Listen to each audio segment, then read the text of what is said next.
सन्निविष्टाम् सरस्वतीं तां शिरसा नमामि।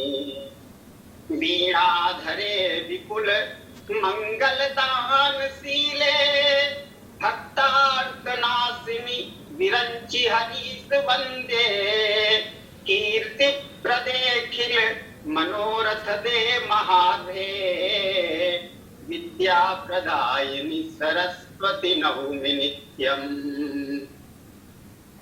अत्यंत हर्ष का विषय है कि यूजीसी एचआरडीसी जवाहरलाल नेहरू विश्वविद्यालय द्वारा तृतीय संस्कृत विषय में तृतीय पुनश्चर्या पाठ्यक्रम के अंतर्गत आज के इस द्वितीय व्याख्यान सत्र में विशिष्ट विषय विशेषज्ञ के रूप में आदरणीय आचार्य भरत गुप्त जी को आमंत्रित किया गया है। आपका इस कार्यक्रम में आज के इस पुनश्चर्या पाठ्यक्रम के इस द्वितीय सत्र में आचार्य जी का बहुत बहुत स्वागत अभिनंदन है। आचार्य जी ने दिल्ली विश्वविद्यालय में अंग्रेजी विषय में एसोसिएट प्रोफेसर के पद को समलंकृत किया है। वर्तमान में इंदिरा गांधी राष्ट्रीय कला केंद्र के ट्रस्टी और एग्जीक्यूटिव मेंबर हैं। आप हिंदी, संस्कृत, अंग्रेजी एवं दर्शन शास्त्र में आपकी अप्रतिहत गति है। आप शास्त्रीय संगीत विद्या एवं नाट्य कला के क्षेत्र में निष्णात विद्वान हैं।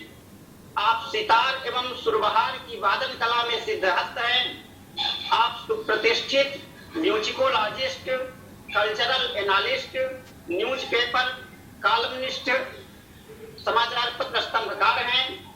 देश विदेश में आपने अपने वैदुष्यपूर्ण व्याख्यानों से जो सम्मान प्राप्त किया है। आप ग्रीक में विजिटिंग प्रोफेसर रहे हैं। ग्रीक क्लासिकल थिएटर पर आपको सीनियर फेलोशिप प्राप्त हुई है। संगीत एवं नाट्य शास्त्र पर आपके अनेक ग्रंथ प्रकाशित हैं। Dramatic concepts Greek and Indian first published in 1994, रिप्रिडेंटेड 1996 and 2006। नाट्य शास्त्र chapter 28 ancient scales of Indian music 1996। Literary criticism and theory Greek 12 Greek poems into Hindi, Indira Gandhi national open university Delhi 2001। India a cultural decline और रिवाइवल 2008। इसके अतिरिक्त आपकी अनेक कृतियां अभी भी प्रकाशनाधीन हैं। इस प्रकार आप साहित्य, संगीत, कला, अभिनय एवं पत्रकारिता के क्षेत्र में लब्ध प्रतिष्ठ विद्वान हैं। आपके पांडित्य में बहुमुखी प्रतिभा के दर्शन होते हैं। आप जैसी वर्सटाइल पर्सनालिटी के विचारों को सुनने का अवसर पाकर मैं अपने को सौभाग्यशाली समझता हूँ। आज के इस द्वितीय सत्र में मैं अपनी ओर से, यूजीसी एचआरडीसी जेएनयू की ओर से, इस पुनश्चर्या पाठ्यक्रम के समन्वयक एवं संयोजकों की ओर से, अपने सभी प्रतिभागी मित्रों की ओर से मैं आपका हार्दिक स्वागत और अभिनंदन करते हुए संस्कृत अध्ययन के नए आयाम इस विषय पर आपको उद्बोधन हेतु सादर आमंत्रित करता हूँ। परम श्रद्धेय आचार्य भरत गुप्त जी। प्रणाम। श्री गुरुभ्यो नमः। आपने परिचय दे दिया अच्छा खासा लंबा चौड़ा। अब आपकी अपेक्षाओं पर कितना खरा उतरता हूँ तो प्रयास कर रहा हूँ। मैं मंगलाचरण यस्तन्मयाद हृदय संवदन क्रमेण द्राक्षित्र शक्ति गण भूमि विभाग भागी हर्षोल्लसत् परविकार जुषः करोति वंदे तमाम तमहमिंदु कलावतंसम्। तो विषय को उठाते हैं संस्कृत अध्ययन में नए आयाम। अब देखिए, पहली बात तो यह है कि मैं संस्कृत विभाग का या किसी संस्कृत विश्वविद्यालय का व्यक्ति नहीं हूं। एक प्रकार से विद्यार्थी हूं संस्कृत भाषा का, और विशेषकर क्योंकि नाट्यशास्त्र और अन्य दर्शन के ग्रंथों का मुझे सांगोपांग और मौलिक रूप से अध्ययन करना था, तो इसलिए इस भाषा से मेरा संपर्क है। और इसके प्रति मेरे मन में मेरे गुरुओं के द्वारा जगाया हुआ और नैसर्गिक रूप में शायद एक अगाध प्रेम है, अगाध श्रद्धा है। तो उसके कारण मैं इस चिंता में बार बार रहा हूं, शायद पिछले 50 वर्षों से, कि संस्कृत का प्रचार प्रसार भारत में सचमुच कैसे हो, क्यों नहीं है। इसके विषय पर तो बहुत अरण्य रोदन हो चुका है, आपने सब सुना ही होगा। वो अरण्य रोदन हम लोग प्रायः करते रहते हैं। तो उस ओर मैं कुछ नहीं जाना चाहता, ना कुछ कहना चाहता हूं। विषय को ध्यान में रखते हुए, समय को ध्यान में रखते हुए केवल ये कहूंगा कि मेरे मन में कुछ सुझाव हैं कि संस्कृत अध्ययन किस प्रकार का हो भारत में। अब इसके बारे में विवेचना की आवश्यकता तो नहीं है कि जो संस्कृत अध्ययन हो रहा है और जिस प्रणाली से हो रहा है, अर्थात यूरोप के द्वारा भारत में स्थापित जो विश्वविद्यालय प्रणाली है, उस प्रणाली के अंतर्गत जो अध्ययन हो रहा है वो हमारी पारंपरिक अध्ययन शैली से बिल्कुल कटा हुआ है। So there is no doubt that the way we study Sanskrit in India today, no matter where, except perhaps for certain very few acharyas and some very traditional scholars who are able to teach a very limited number of teachers, students in the very traditional manner. मुझे कुछ सौभाग्य प्राप्त हुआ कि मैंने गुरुमुख से कारिकाबद्ध रीति से और व्याख्याओं को मूल में गुरु के मुख से समझ कर जानने का प्रयास मैंने किया और अध्ययन भी काफ़ी समय तक किया आचार्य कैलाश चंद्र देव बृहस्पति और सत्यभूषण योगी और स्वामी कृपालवानंद जी के अनुग्रह से। तो इसलिए मैं उस पद्धति को थोड़ा जानता हूँ और आधुनिक पद्धति में तो मैं शिक्षा और शिक्षण प्रशिक्षण करता रहा हूँ। तो मैं कह सकता हूँ कि जिस रीति से हम संस्कृत का अध्ययन अध्यापन कर रहे हैं उससे हम बहुत अपनी परंपरा से कट गए हैं और इसलिए हम निष्प्रभ हो गए हैं, यानी प्रभावशाली अध्ययन नहीं हो पा रहा है। अब ये तो स्पष्ट है कि हम पुरातन पद्धति को एक ये क्या कहा जाए कि व्यापक रूप में नहीं अपना सकते क्योंकि वो व्यवस्थाएं अब नहीं रही। तो आज की प्रणाली में कौन सा संशोधन हो जिससे कि पुरानी प्रणाली के कुछ अंश भी आ जाए, और सबसे बड़ी बात ये कि जो अध्ययन होता रहा था और जो ग्रंथों के मंथन की आलोड़न की प्रक्रिया थी 5000 साल से, वो किस तरह से दोबारा प्रभावशाली हो जाए। So the primary purpose is to adopt certain measures so that study of Sanskrit becomes relevant today in terms of Sanskrit as a knowledge system. How is it that Sanskrit is studied यानी व्यापक रूप से extensively in the university system? And I'm going to talk today about the university system. I'm not going to talk about school level preparation for Sanskrit etc. तो किस तरह से BA, MA, PhD के स्तर पर इसका अध्ययन हो और क्या हो, ये इसके विषय में मैं स्पष्ट रूप से आपसे बात करना चाहता हूँ। अब इसमें मैं पहली एक बात कहूँगा जो शायद बहुत से लोगों को अच्छी भी ना लगे, लेकिन वो एक कटु सत्य है और अंग्रेजी के प्रोफेसर होने के नाते मैं वो जानता हूं कि वो सचमुच एक सच बात है। तो क्या बात है वो? देखिए, जहां तक मैंने देखा है, और मैं विश्वविद्यालय का, दिल्ली विश्वविद्यालय का लगभग 40 वर्ष तक अंग्रेजी डिपार्टमेंट में काम करने वाला रहा, तो मैं इस चीज़ को अच्छी तरह समझता हूँ।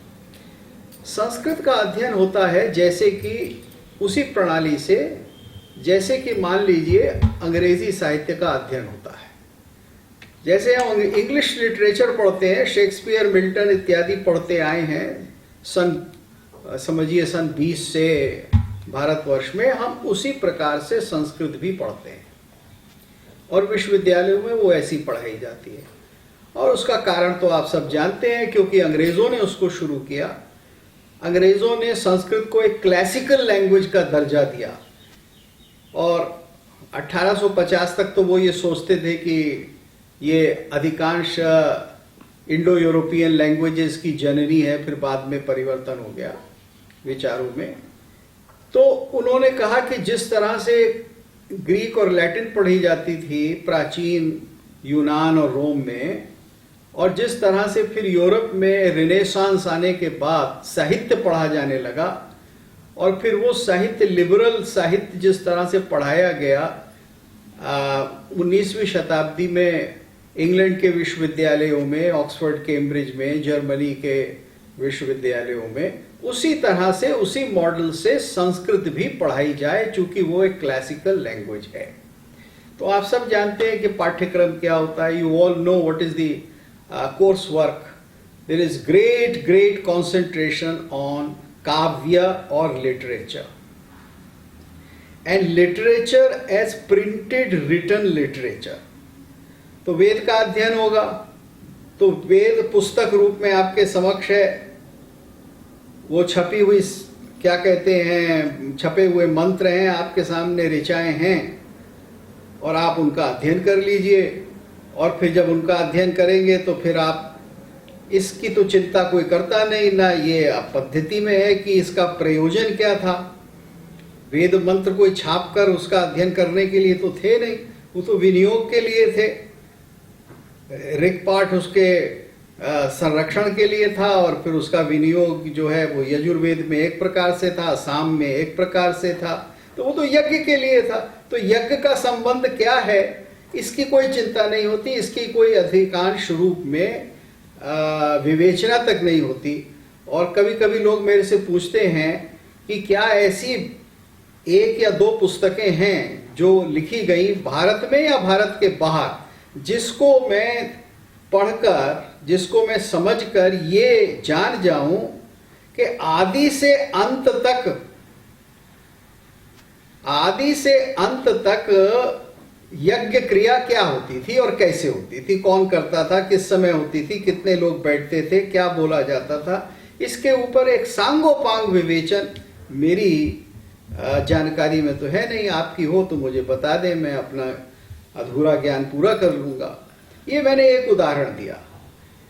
कारण क्या है कि हमारी जो ज्ञान की परंपरा है और जो संस्कृत वांग्मय है, वो केवल साहित्य नहीं है। साहित्य उसका एक बहुत ही श्रेष्ठ श्रृंगार परक और श्रेष्ठ अंश है, लेकिन आप सब जानते हैं कि उसके विभाजन अन्य प्रकार से किए गए हैं, और उसके विभाजन और उसके विनियोग अलग रहे हैं।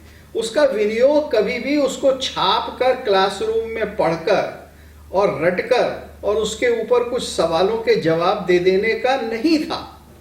यानी बीए के ये पहली कक्षा से लेकर पीएचडी तक ये जो क्रम हमारा चलता है कि हमने लिखित ग्रंथ को पढ़ लिया, उसमें क्या है उसकी विवेचना कर दी, और फिर उसको आज के समाज से और सामाजिक विषयों से और राजनीति से और इस सब से जोड़ दिया। ये संस्कृत साहित्य से मेरा मतलब है काव्य नहीं, संस्कृत वांग्मय का लक्ष्य नहीं था, ये उसका प्रयोजन नहीं था, ऐसा उसका विनियोग नहीं होता था। ये सब आप मान लेंगे, इसके ऊपर कोई विवाद नहीं है। लेकिन सच तो ये है कि इसके बारे में कोई प्रयास भी नहीं। अब दूसरी बात है कि अगर संस्कृत केवल काव्य नहीं है, संस्कृत केवल काव्य नहीं है, और संस्कृत का वांग में आपको सिर्फ ऐसे नहीं पढ़ना है कि जैसे अंग्रेजी साहित्य पढ़ते हैं, यानी अंग्रेजी साहित्य के क्वेश्चन होते हैं, write a essay on the character of Shakuntala, sorry, write an essay on the character of Olivia in Othello. तो उसी प्रकार से होता है कि राइट एन ऐसे, यानी शकुंतला के चरित्र पर एक निबंध लिखिए। तो हम इसी तरह से पढ़ते हैं, इसी तरह से सिखाते हैं, इसी तरह से इम्तिहान लेते हैं और इसी तरह से बच्चों को पास करते हैं।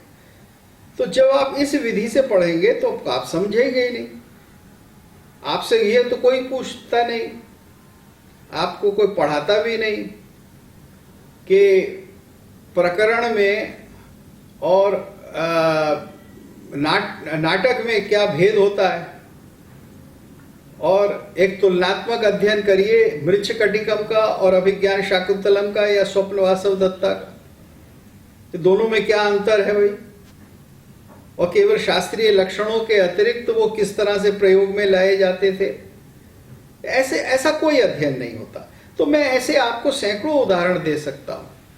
अब मुझे कहना क्या है, काम की बात क्या कहनी है? पहली बात तो ये कहनी है कि हम संस्कृत भाषा को, संस्कृत डिपार्टमेंट को, संस्कृत पढ़ने पढ़ाने वालों को, उससे अपनी आजीविका चलाने वालों को केवल संस्कृत साहित्य या दर्शन का विद्यार्थी न माने। साहित्य के साथ साथ उसके दर्शनों का अध्ययन भी होता है। जितने भी दर्शन भारत में हैं उसके बारे में भी निबंध, पुस्तकें इत्यादि लिखी जाती हैं। तो इससे हटकर जो साहित्य, या साहित्य से मेरा मतलब लिटरेचर या वांग्मय जो है, उसके लिए उपयुक्त शब्द वांग्मय है, तो जो संस्कृत के ग्रंथ हैं वांग्मय हैं, और जो उसकी एक बहुत विस्तृत शास्त्र परंपरा है, उनका अध्ययन कैसे संस्कृत जगत में, संस्कृत के शिक्षार्थियों में और संस्कृत के अध्ययन करने वालों में और संस्कृत के द्वारा अपनी आजीविका कमाने वालों में कैसे हो, ये सवाल है। तो आप कालिदास से और भगवत पाद शंकर से कैसे बाहर आएंगे, ये प्रश्न है। क्योंकि संस्कृत विभाग में यदा कदा कहीं थोड़े बहुत लोग चरक को पढ़ लेते हैं, या गंध के एक गंधसार करके एक शास्त्र है गंध का, उसको पढ़ लेते हैं, या किस प्रकार मूर्तियों की संरचना होती थी उसको पढ़ लेते हैं, या आगम शास्त्र के कुछ ग्रंथों को कभी इधर उधर पढ़ लेते हैं, पीएचडी में कोई पढ़ लेता है, लेकिन प्रायः उसका अध्ययन नहीं होता। और अधिकांश रूप से आपके जो अधिकांश छात्र हैं उनको उसका कोई ज्ञान भी नहीं होता।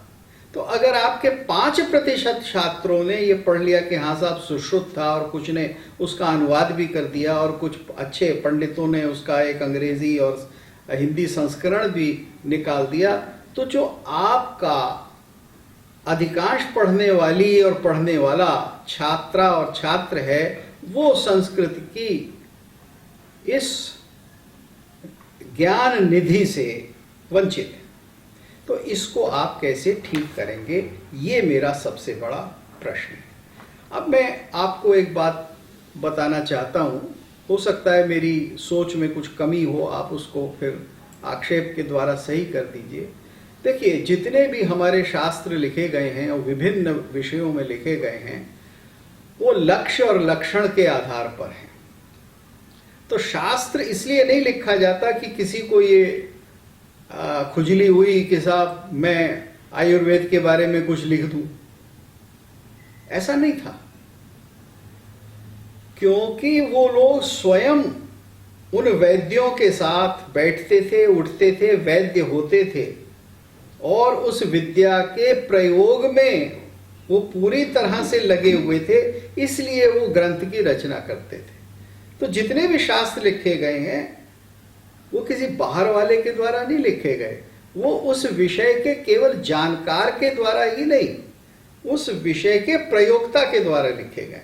तो जितने भी शास्त्र हैं वो प्रयोग के लिए थे और उनका प्रयोग होता था। आज क्या है कि आज हम जितने भी शास्त्र पढ़ते हैं तो हम उसको प्रयोग से जोड़ना जानते ही नहीं। जैसे अब एक सरल उदाहरण लेता हूं। अब सुश्रुत हमने पढ़ लिया, अब संस्कृत हमें आती है, हमने उसका अच्छा अध्ययन कर लिया, और सुश्रुत ने किस विचारधारा से, किस मत से और शायद किस दार्शनिक पद्धति के प्रभाव से यह ग्रंथ लिखा है, ये सब की हम विवेचना बड़ी अच्छी कर देंगे। लेकिन हम किसी वैद्य के पास बैठे नहीं, हमने जो कुछ लिखा है उसका किसी वैद्य से कोई कनेक्शन नहीं। अब मैंने समझिए 30-40 साल तक संगीत शास्त्र का अध्ययन किया और 28वें अध्याय का अनुवाद है मेरा अंग्रेजी में, कारिका और व्याख्या के सहित। लेकिन आज तक मुझे एक छोटे या बड़े दर्जे का संगीतज्ञ भारत में नहीं मिला जिसको सचमुच ये जिज्ञासा हो कि स्वर विधि 28वें अध्याय में क्या है, संगीत शास्त्र क्या था, नाट्यशास्त्र में संगीत शास्त्र क्या था, 500 साल बाद क्या हो गया, 1000 साल बाद क्या हो गया, आज क्या है, प्रयोग कैसे होता था तब और अब कैसे प्रयोग होगा, क्या मुझे उस शास्त्र का कुछ लाभ है या नहीं है। ऐसा नहीं, बिल्कुल नहीं। मैं अच्छे अच्छे बड़े लोगों से मिला, प्रयास किया उनको कुछ बताने की। तो ये जो एक खाई है, इसको हमें पाटना है कि जो जितने भी शास्त्र हैं, संस्कृत के जितने भी शास्त्र हैं, उनको आज उस शास्त्र की विद्या का जो प्रयोग कर रहे हैं उनके साथ कैसे संपर्क हो।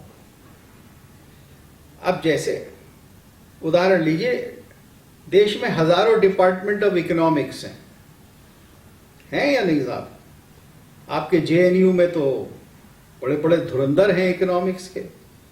देश पे इकोनॉमिक संकट आता है तो टेलीविजन पर वही बोलने आते हैं, जेएनयू के ही विद्वान आते हैं, और सोशलिज्म की सारी धारा जो यहीं पल्लवित हुई है। लेकिन कितने इकोनॉमिक्स डिपार्टमेंट हैं जेएनयू या कहीं और के जहां अर्थशास्त्र की जानकारी है, जहां अर्थशास्त्र पढ़ाया जाता है, जहां ये माना जाता है कि अर्थशास्त्र का आज कोई प्रयोग या संपर्क हमारे लाभ के लिए हो सकता है। हो सकता है कि 2-4 विद्वान देश में हो जो इकोनॉमिक्स पढ़ाते हों और उन्होंने अर्थशास्त्र का भी अध्ययन किया, और इस तरह के कई विद्वान आपको मिल जाएंगे। तो ये बात सही है, but that is not the norm and that makes no difference. That makes no difference to the two systems of knowledge that have prevailed. Arthashastra, how was the whole economy practiced in India before, let us say, the arrival of the Muslims who radically changed the economic system in India? How was it practiced? What was exactly done? And what were the texts which talk about it? There is no study, there is no deep interest in any economics department. Now, this is one example. There is no need for me to go on multiplying the examples. मैं अलग अलग उदाहरण दूं, उसमें समय नष्ट करने की आवश्यकता नहीं है। तो फिर क्या किया जाए? इसमें मेरा निवेदन है, my submission is that Sanskrit should cross over into the various departments of different disciplines in universities. I repeat, Sanskrit should, should I say infiltrate? Okay, I'm using the word crossover. Sanskrit should become part of the various departments of various disciplines. Of various disciplines. Now, this is very important. How would you do it? How would you make a connection with, let us say, somebody who knows Arthashastra very well and who can influence the professors teaching economics, modern economics, various theories of economics, contemporary economics, in the economics department. How can that person become part of that economics department? It's not a matter of visit. अभी ये trend है, ऐसा हो रहा है, IITs में यहाँ वहाँ संस्कृत के विद्वानों को बुलाते हैं, उनसे हम लेक्चर दिलवा देते हैं, और इस प्रकार से बहुत से लेक्चर्स मैंने भी पिछले 20 साल में दिए हैं, लेकिन उनसे प्रभाव बहुत ही आंशिक रूप में थोड़ा बहुत होता है। वो विद्या के अध्ययन का एक अंग नहीं बनते। उसके लिए हमें कुछ करना है, और उसके लिए एक यही है कि जो विषय है उस विषय के अंदर कम से कम 1 या 2 व्यक्ति ऐसे हों, उस डिपार्टमेंट के अंदर ऐसे हों जो संस्कृतज्ञ ही ना हो, बल्कि जिन्होंने प्रोफेशनली, जिन्होंने PhD लेवल तक संस्कृत का अध्ययन किया हो और उस डिपार्टमेंट से संबंधित उस विषय के शास्त्रों का अध्ययन किया।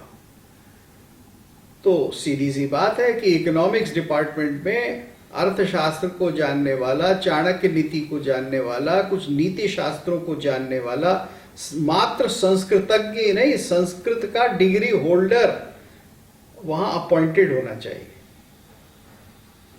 चाहे आप टेम्पररी अपॉइंटमेंट करें, चाहे परमानेंट करें, ये सब दूसरी बातें हैं, उस पचड़े में नहीं पढ़ना चाहता मैं आज। तो जब वो व्यक्ति वहां स्थायी रूप से होगा, जब उसकी एक आवाज होगी, जब वो वहां पढ़ाएगा, छात्रों छात्राओं को पढ़ाएगा, जब अर्थशास्त्र BA से लेकर PhD तक उसका हिस्सा होगा, और उससे और संबंध जितने अर्थ की, व्यापार की, जिसको व्यापार को हम प्राचीन काल में वार्ता कहते थे, वार्ता यानी वार्ता की जितनी भी प्राचीन काल में स्थिति थी उसके बारे में वो सप्रमाण बात कर सकेगा। मैं समझता हूं तब संस्कृत में जो हमारे पास अपार राशि है उसका आधुनिक प्रयोग हो सकता है। यानी देखिए, आज हम क्या करते हैं, किसी ने हार्वर्ड में या स्टैनफोर्ड में कोई पेपर प्रकाशित कर दिया तो हम उसको लिए फिरते हैं और फिर हम उससे संपर्क करते हैं, और वो व्यक्ति अगर हमें बुला लेता है स्टैनफोर्ड या हार्वर्ड सिर्फ उसको विचारों को सुनने के लिए, तो हम समझते हैं कि भाई धन्य हो गए। और अगर हम उसके PhD छात्र बन जाते हैं तो हम चाहते हैं कि अब हम JNU में आके अपॉइंटमेंट ले लें और हम उस चीज को पढ़ाना शुरू कर दें। यही तो हुआ है ना पिछले 50 सालों से। मैंने तो अपने जीवन में सन 72 से जब से पढ़ाना शुरू किया दिल्ली विश्वविद्यालय में, यही देखा है कि सारी अपॉइंटमेंट का, सारी विद्या के अध्ययन का प्रवाह ये है। तो अगर आप इस प्रवाह से दूर निकलकर, बल्कि मैं कहूंगा प्रवाह नहीं, इस पंख से दूर निकलकर, इस करदम से दूर निकलकर, अगर आप, करदम शायद अच्छा शब्द नहीं है क्योंकि उसके बड़े अच्छे अर्थ भी हैं, इस पंख से, इस क्या कहते हैं, जंजाल से दूर निकलकर अगर आप वास्तव में संस्कृत को प्रभावशाली बनाना चाहते हैं तो मेरे हिसाब से यही एक नीति है। तो इस तरह के बहुत सारे मैं आपको उदाहरण दे सकता हूं कि जहां MBBS की पढ़ाई हो रही हो, वहां 1 वर्ष तक या 4 वर्षों में 3 या 4 सेमेस्टर में जो आयुर्वेद के ग्रंथ हैं, चरक और सुश्रुत इत्यादि, उनके विषय में भी पढ़ाया जाए। देखिए, दुनिया भर में लोग नई नई विद्याओं को पढ़ रहे हैं। आज से 15 वर्ष पहले मैंने एक अंतर्राष्ट्रीय सम्मेलन में भाग लिया था ग्रीस के अंदर, जहां की भारतीय आयुर्वेद, जापानी, चीनी पद्धति चिकित्सा की और एलोपैथी सबके डॉक्टर इकट्ठे हुए और 5 दिन तक उनका एक बहुत बड़ा सम्मेलन चला। और वहाँ आधुनिक कंपनियों के, मेडिकल कंपनियों के, एलोपैथिक कंपनियों के प्रतिनिधि आए हुए थे। और मैंने उनसे पूछा आप क्यों आए हैं, तो उन्होंने कहा कि देखिए, हमें इलाज से मतलब है। अगर आयुर्वेद के पास कोई औषधि है तो हम उस औषधि को अपना लेंगे, हम उसे बेचेंगे, हम उससे पैसा कमाएंगे। तो ये बहस भारतवर्ष में ही होती है और जेएनयू तो इस बहस में पारंगत है कि इस प्राचीन विद्या की क्या आवश्यकता है, ये तो आउटडेटेड है, ये तो नॉन साइंटिफिक है, वगैरह वगैरह। खैर, वो बात बार बार नहीं कहना चाहते।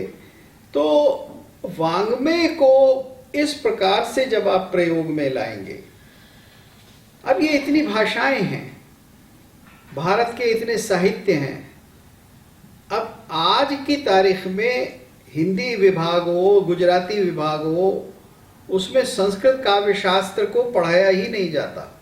थोड़ा बहुत उसका जिक्र होता है, उसके आगे उसकी कोई चर्चा नहीं होती। अब मैंने तो नहीं सुना कि किसी सोशियोलॉजी डिपार्टमेंट में या किसी साइकोलॉजी डिपार्टमेंट में वात्स्यायन के कामसूत्र को पढ़ाया गया हो या नहीं।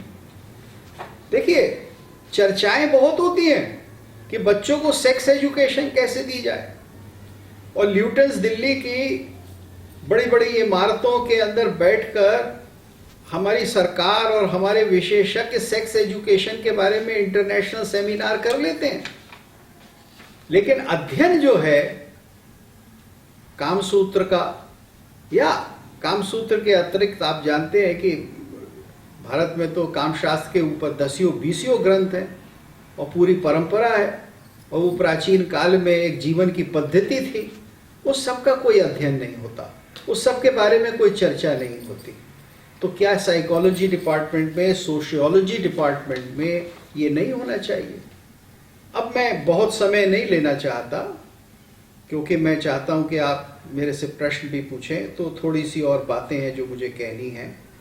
तो मैं ये कह रहा हूं कि जब तक आप इस प्रकार से समन्वय नहीं करेंगे, तब तक जो संस्कृत में हमारा अपार वाङ्मय है, जो कि विज्ञान के विषय में, जीवन के अलग अलग पक्ष के विषय में है, केवल वो आध्यात्म नहीं है, जब तक उसको नहीं लाएंगे आज के विषयों में, आज के पठन पाठन में, तब तक संस्कृत अकेली रहेगी। मैं ये मानता हूं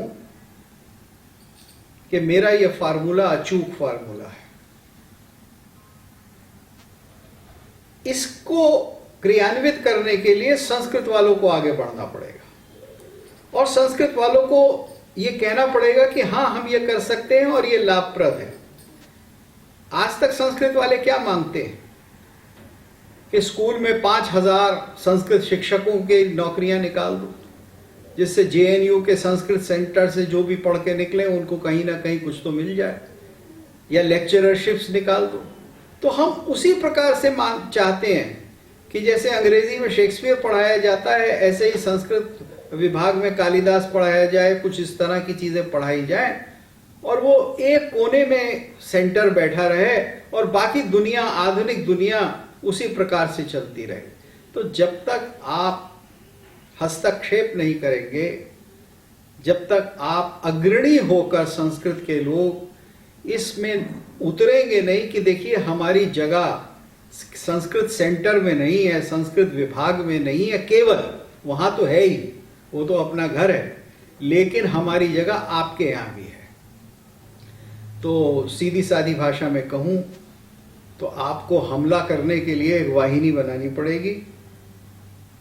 हाँ, जब ये प्रारंभ भी होगा तो इसके तत्काल लाभ नहीं होंगे, लेकिन इसके लाभ बहुत जल्दी होने लगेंगे। और आज जो संस्कृत का तिरस्कार और आइसोलेशन है, आइसोलेशन फिर भी एक क्या कहते हैं, न्यूट्रल सा शब्द है, लेकिन वास्तव शब्द तो तिरस्कार है। क्योंकि अगर आपने अपने हजारों वर्ष के वांग्मय को शिक्षा में स्थान ही नहीं दिया है, उसके विषयों के ऊपर विचार ही नहीं किया है, तो वो तिरस्कारी है। तो जब तक ये तिरस्कार समाप्त नहीं होगा तब तक आपके लिए, संस्कृत वालों के लिए आजीविका के साधन भी नहीं मिल पाएंगे। और ये आजीविका के साधनों का प्रश्न नहीं है, ये प्रश्न है कि क्या मैं समाज के लिए कुछ कर सकता हूं या नहीं। मैं विद्या और विद्या अध्ययन में मैं क्या बहुत बड़ा परिवर्तन ला सकता हूं और कैसे वो लाया जाएगा, और संस्कृत वो लाने में सक्षम है। अब एक आखिरी बात मुझे और कहनी है। जैसे मैंने ये विचार रखा, नया आयाम मैं इसको कह रहा हूं, आप इसे नया माने ना माने, एक मैं आयाम और रखता हूं। दूसरा आयाम जिसके विषय में मैं चर्चा करना चाहता हूं वो है पांडुलिपियां। हमारे यहाँ लाखों पांडुलिपियां आज भी पड़ी हैं, बहुत सारे संग्रहालयों में हैं, विश्वविद्यालयों में तो नहीं, संग्रहालयों में ही हैं, और जिसको मैन्युस्क्रिप्ट सेंटर्स कहते हैं। कुछ ऐसी पुस्तकालय हैं विशेष इसके लिए, सरस्वती महल वगैरह जैसे, जहां हजारों लाखों की तादाद में ये हैं। उनका अवलोकन, मैं केवल अवलोकन शब्द की बात कर रहा हूं, उनका अवलोकन, उनका अध्ययन नहीं, उनका प्रकाशन नहीं, ये तो सब आएगा बाद में। उनका अवलोकन तक आज नहीं हुआ है। बहुत सी बातें सुनने में आती हैं।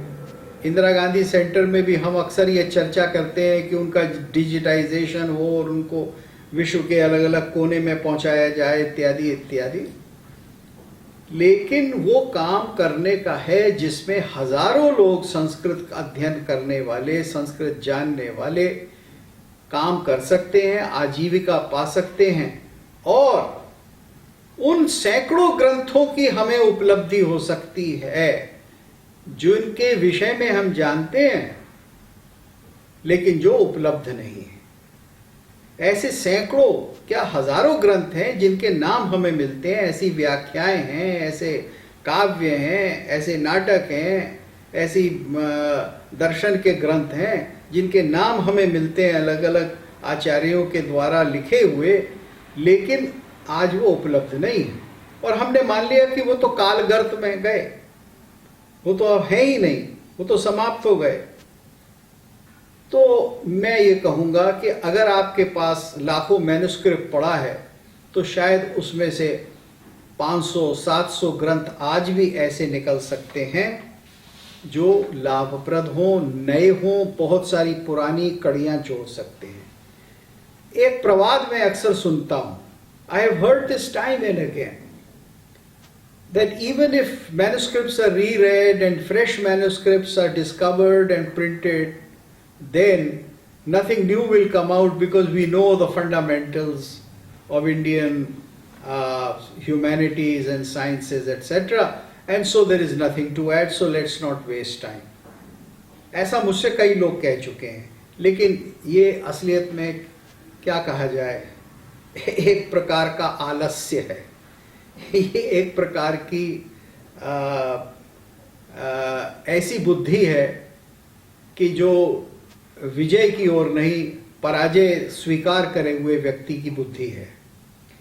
तो मैं ये कहूँगा कि ये दूसरा आयाम था, इसका अध्ययन हो, पांडुलिपियों को निकाला जाए, उनके प्रकाशन हो, उनकी कैटलॉगिंग होगी पहले तो। खैर क्या होगा इसके विषय में तो आप सब विद्वान जानते ही हैं, लेकिन वो एक बहुत बड़ा साधन है जिसमें संस्कृत वांग्मय, और यहाँ देखिए केवल संस्कृत ही क्यों, जब वो पांडुलिपियाँ आएंगी तो वो तो भारत की अनेक भाषाओं में आएंगी।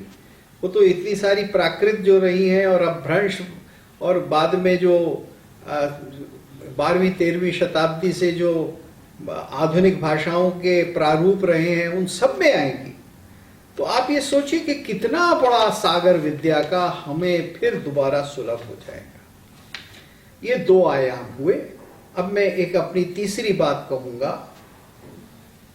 तीसरा आयाम जो मैं समझता हूं कि संस्कृत के क्षेत्र में क्रांति ला सकता है। ये दो तो लाएंगे ही।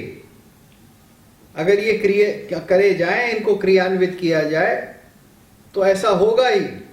और आप सब जानते हैं, उद्यमेन ही सिद्ध्यन्ति कार्याणि न मनोरथ है। तो अगर ये मनोरथ पूरा करने के लिए हम लोग लग जाए तो वास्तव में एक बहुत बड़ा परिवर्तन देश की विद्या व्यवस्था में आ सकता है। तीसरी चीज जो मैं कहना चाहता हूं वो ये है कि हमारा ये जो पीएचडी लिखने का एक प्रकार से क्रम बन गया है, ये काफी कुछ निरर्थक है। यहां हमने पश्चिम का जो सिस्टम था कि एक नया निबंध लिखिए, आप एक विषय ले लीजिए और उसके ऊपर 1000 पृष्ठ का, 500 पृष्ठों का या 250 पृष्ठों का आप एक निबंध ऐसे लिख दीजिए, एक थीसिस लिख दीजिए। तो ये थीसिस लिखना, हम इस थीसिस के चक्कर में फंस गए हैं। This whole project is something that contributes very little, because we know that most of the thesis which is produced anywhere in the world for that matter, not just in India, is only cut and paste. It is nothing original, it is nothing special, it is nothing which contributes to that subject. And here I propose a change. We should start awarding PhDs not just for thesis, but also for preparing critical editions of certain texts. Valuable texts जो हैं उसके critical edition बनाइए, संपाठ बनाइए। क्योंकि संपाठ बनाना, ये संपाठ शब्द मैं अभिनव गुप्त से ले रहा हूं। उन्होंने जब व्याख्या की अभिनव भारती की तो कहा शुरू में कि उपादेयस्य संपाठ तदन्यस्य प्रतीकनम।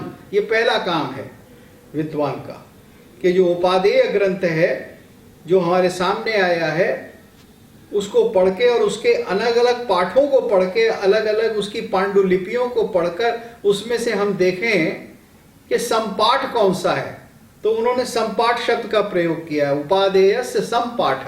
तो क्रिटिकल एडिशन का मैं आपको प्रयास कर रहा हूं बताने का कि एक हमारे लिए एक पर्याय पहले ही अभिनव गुप्त के द्वारा दे दिया गया है, क्रिटिकल एडिशन संपाठ। तो संपाठ को बनाना किसी अच्छे ग्रंथ का जो 3-4 साल के परिश्रम के बाद बने और फिर उसको तैयार कर देना और फिर उसके लिए एक अच्छा निबंध ऐसा कि जो उसका परिचय देता हो, प्राक कथन हो, अगर ये भी पीएचडी के लिए स्वीकार्य हो तो एक बहुत बड़ा काम हो जाएगा। बजाय ये सिर्फ कट एंड पेस्ट थीसिस के कि आपने उद्धरण संचय कर दिया। कट एंड पेस्ट क्या है? उद्धरण संचय है ना, कि साहब उन्होंने ये कहा तो मैं उद्धृत करता हूं, उन्हें करता हूं, सबको इकट्ठा कर देता हूं। तो ये उद्धरण माला बना देने से मेरी थीसिस बन गई और पीएचडी हो गई।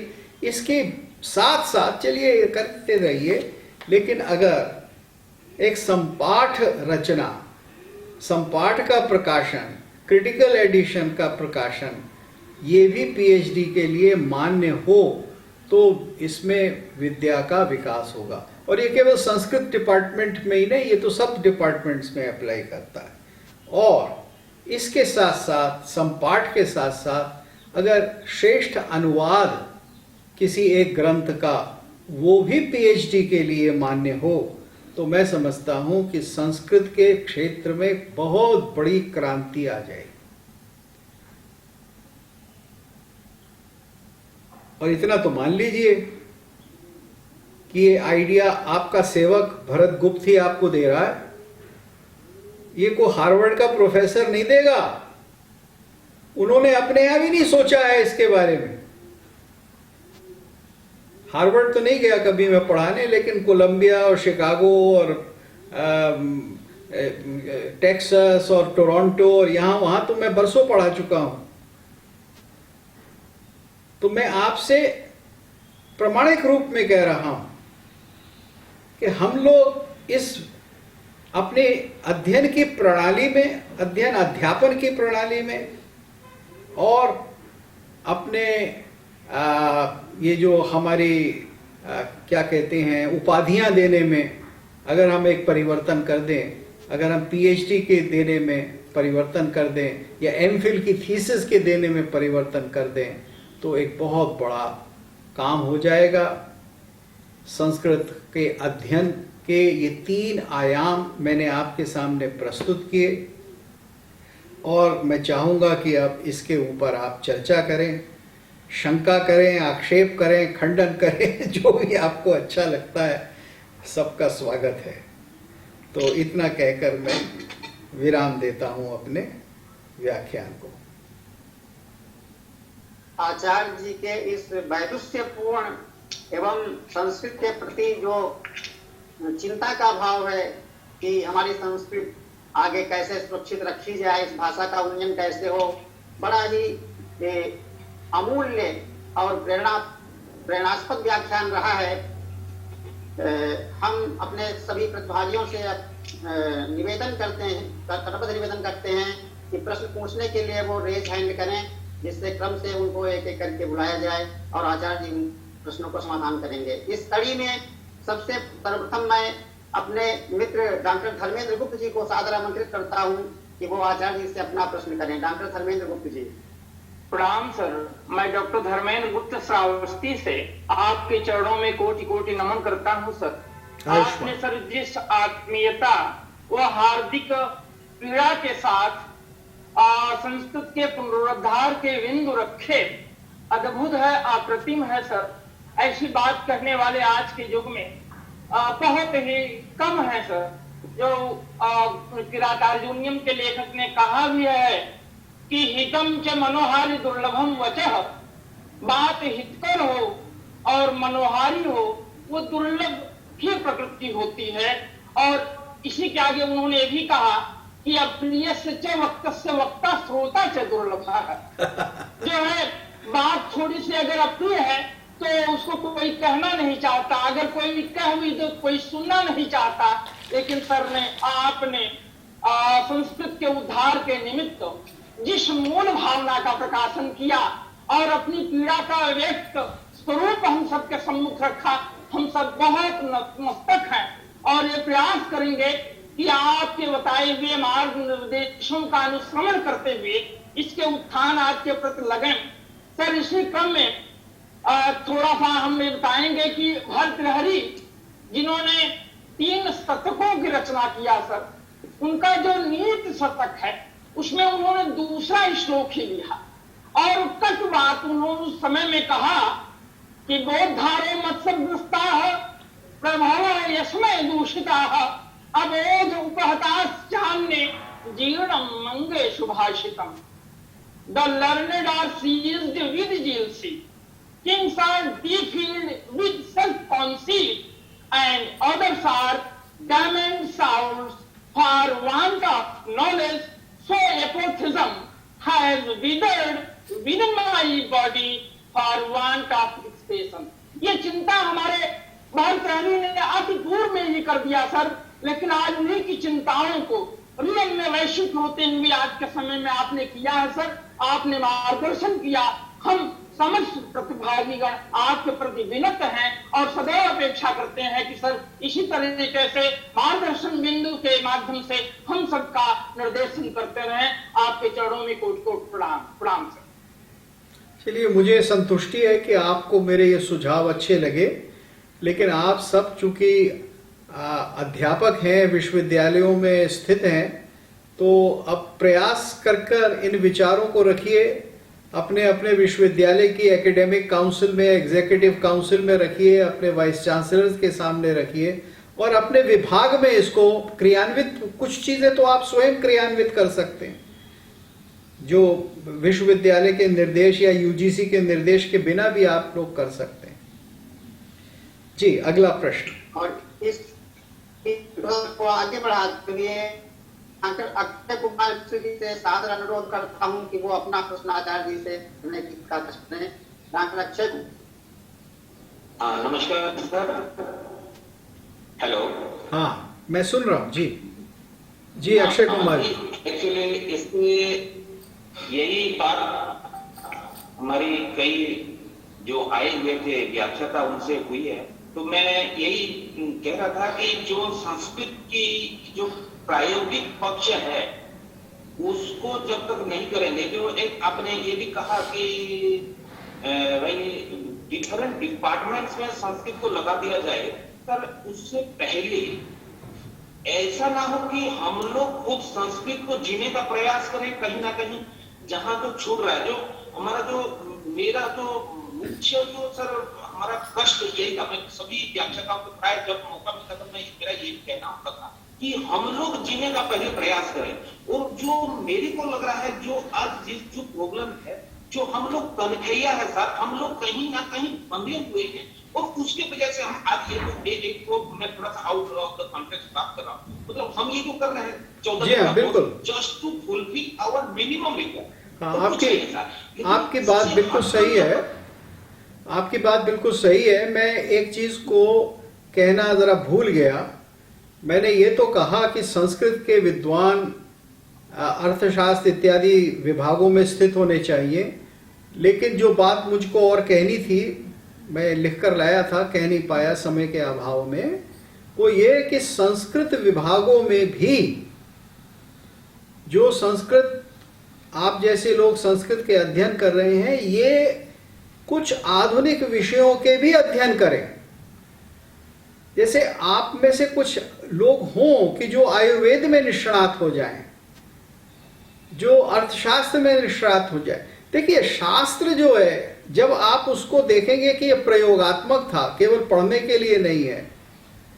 जैसे नाट्यशास्त्र है तो वो तो नाट्य का प्रयोग करना है ना स्टेज पे, तो इसीलिए आयुर्वेद है तो वो तो औषधि कहाँ होती है, कैसी होती है।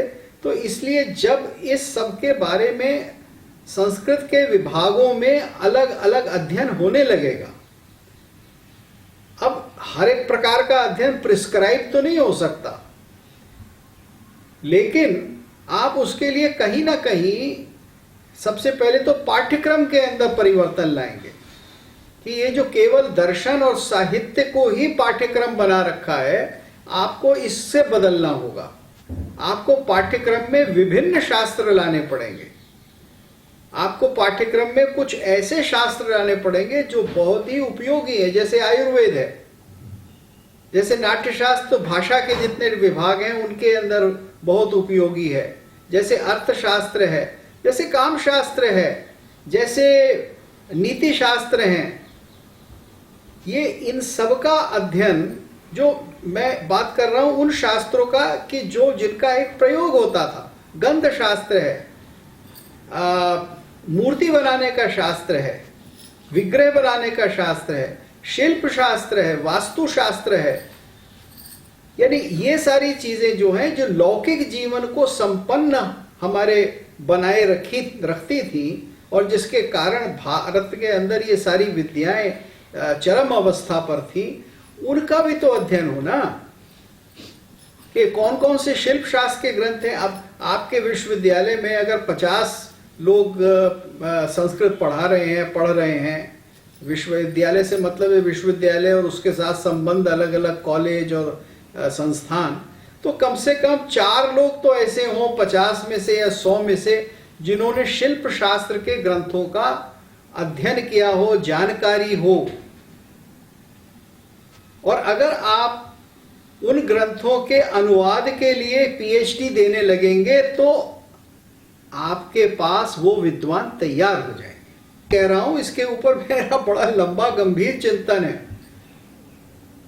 कि ये कैसे बातें सब एक दूसरे से संबंधित हैं। आप पीएचडी देना शुरू कीजिए। आज तो आप कहते हैं कि भैया अगर अद्वैत पर और कालिदास पर कुछ लिख रहे हो तो पीएचडी दे देंगे। अब ऐसा बहुत कम होता है। कि कामशास्त्र पर पीएचडी दे देंगे। अब जेएनयू में दी जा रही है, हमारे रजनीश जी जो हैं वो उसका निर्देशन कर रहे हैं, कुछ सहयोग मैं भी कर रहा हूं। तो इस तरह से आप वास्तुशास्त्र में भी अगर कोई अध्ययन करे, और फिर वास्तुशास्त्र इतने हैं उत्तर भारत के, दक्षिण भारत के, पूर्व क्षेत्र के, उसका कोई अनुवाद करे, अध्ययन, अभी केवल अध्ययन ही नहीं, मान लीजिए कोई पूरा अच्छी तरह से अनुवाद भी कर देता है, हिंदी में, मराठी में, बंगला में, अंग्रेजी में, फ्रेंच में, जर्मन में, तो वो व्यक्ति फिर आर्किटेक्चर डिपार्टमेंट में जाके पढ़ा सकता है। वो कॉलेज ऑफ इंजीनियरिंग में आर्किटेक्चरल इंजीनियरिंग में जाएगा, कहीं भी उसकी बात सुनी जाएगी, वो उनके लिए उपयोगी होगा, वो उनको नए विचार दे सकेगा।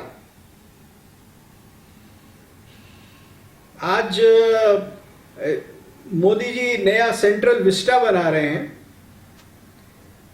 लेकिन वो नया सेंट्रल विस्टा जो है वो केवल विदेशी मॉडल का अनुसरण है, उसके अंदर कोई भारतीय छवि नहीं है। तो ऐसा क्यों हो गया? क्योंकि हमारे पास लोग ही नहीं। इसमें किसी एक पार्टी या किसी व्यक्ति का दोष नहीं है, ये हम सबकी कमी है। तो मैं ये बात कर रहा हूं कि ये प्रारंभ कहां से होगा? ये प्रारंभ संस्कृत विभागों से ही होगा, क्योंकि ये शास्त्र तो संस्कृत में है ना। अभी तक तो संस्कृत पर केवल आक्षेप हो रहा है कि शास्त्र लिख दिए गए, सबको उनके आगे झुका दिया गया, ब्राह्मणों ने लिख दिए गए, औरों को पढ़ने नहीं दिया गया। अब ये इस प्रकार का जो एक निरर्थक प्रवाद चलता आ रहा है, इसका अंत प्रत्युत्तर तो यही होगा कि आप उस शास्त्र को उपयोगी सिद्ध कर दें, टोटली उसको उपयोगी सिद्ध कर दें।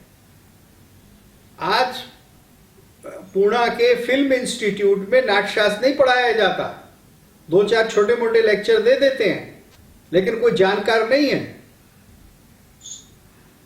आपके जेएनयू का ही जो डिपार्टमेंट है आर्ट्स एंड एस्थेटिक्स का, उसमें एक भी संस्कृतज्ञ नहीं है, क्षमा कीजिए। आज उस डिपार्टमेंट को बने हुए 18 साल हो गए, लेकिन किसी नियुक्ति नहीं हुई किसी की जो किसी विद्या में पारंगत हो। तो एस्थेटिक्स कहां से ले आएंगे आप? इसलिए एस्थेटिक्स की आप किताबें लिखते हैं, एस्थेटिक्स के बारे में चर्चा करते हैं। मैं आपको आपके घर से ही उदाहरण दे रहा हूं, जेएनयू से ही उदाहरण दे रहा हूं, और ये परिस्थिति जेएनयू की ही नहीं है, ये सारे भारत की है। तो इसका एक ही उपाय है, मात्र एक उपाय है कि जितने भी शास्त्र लिखे गए वो जिस विषय पर, यानी शास्त्र तो लक्षण है ना, लेकिन लक्ष्य तो वो विद्या है। तो उस विद्या को जब आप कुछ देने लगेंगे अपने लक्षण ग्रंथ के द्वारा, तो आपकी कद्र होगी। तब कहेंगे कि हाँ, ये शास्त्री जी जो हैं ये केवल पद्म विभूषण लेने नहीं आए हैं, ये संस्कृत फेलोशिप लेने नहीं आए हैं, ये हमारे इस विषय को बदल देंगे। और ये सारे शास्त्र प्रैक्टिकल थे। अब मैं नाम भूल रहा हूं उस ग्रंथ का, लेकिन गंध के ऊपर एक शास्त्र है। गंधें कितनी थी, किस प्रकार की थी, क्या क्या उनका संबंध था, बड़ौदा से प्रकाशित हुआ है। मैंने 20-25 वर्ष पहले पढ़ा था, नाम ग्रंथ का भूल रहा हूं। तो उसका तो आज प्रयोग हो सकता है जी। Hello sir. हाँ, ये जो आप बोल रहे हैं ना कि हाँ, आर्किटेक्चर के ऊपर कुछ काम होना चाहिए, तो हाँ, उसके लिए शिल्प रत्न नाम का जो एक ग्रंथ है, हाँ जी, और एक दूसरा जो आपने सजेस्ट किया मायामतम, तो हाँ, इसके ट्रांसलेशंस अभी अवेलेबल है सर? नहीं, देखिए क्या है, ट्रांसलेशंस तो अधिकांश ग्रंथों के, मैं आपको समझाऊं, ट्रांसलेशन अधिकांश ग्रंथों के मिलते हैं, और उनके ट्रांसलेशन करने वाले हमारे पास भारत में हैं। मैं इससे बहुत काल से परिचित हूं, लेकिन वो लोग कहाँ के हैं, वो लोग अपनी आजीविका कहाँ से कमा रहे हैं, वो मैं आपको बता दूं। वो लोग ऐसे हैं जिनको हम कहते हैं उर्दू में शौकीन, कि उन्होंने अध्ययन करना शुरू किया। अब जैसे मैं हूं, मैं अपनी आजीविका तो अंग्रेजी डिपार्टमेंट से कमा रहा था ना, लेकिन मुझे बुखार चढ़ गया नाट्यशास्त्र पढ़ने का, तो मैंने 40 वर्ष लगा दिए, उसका कुछ अनुवाद भी किया, उसके ऊपर पुस्तक भी लिखी। तो ये काम जो है ये तो आकस्मिक है। मेरा आग्रह यह है कि इसको आकस्मिक न करके इसको क्रमबद्ध कर दीजिए। तो वो तो आप ही लोग करेंगे, वो तो संस्कृत विभाग ही करेगा। आकस्मिक से उसको क्या कहते हैं, एक पद्धति बना देना, एक विद्या की पद्धति बना देना, ज्ञान पद्धति बना देना, ये तो संस्कृत विभाग करेंगे और दूसरे विभाग इसके अंदर सहयोग करेंगे। जैसे अर्थशास्त्रियों को तो, जो सचमुच अर्थशास्त्री हैं, उनको जिज्ञासा है, जानकारी है, श्रद्धा भी है कि अगर कौटिल्य ने कुछ लिखा तो वो आज भी काम की चीज है।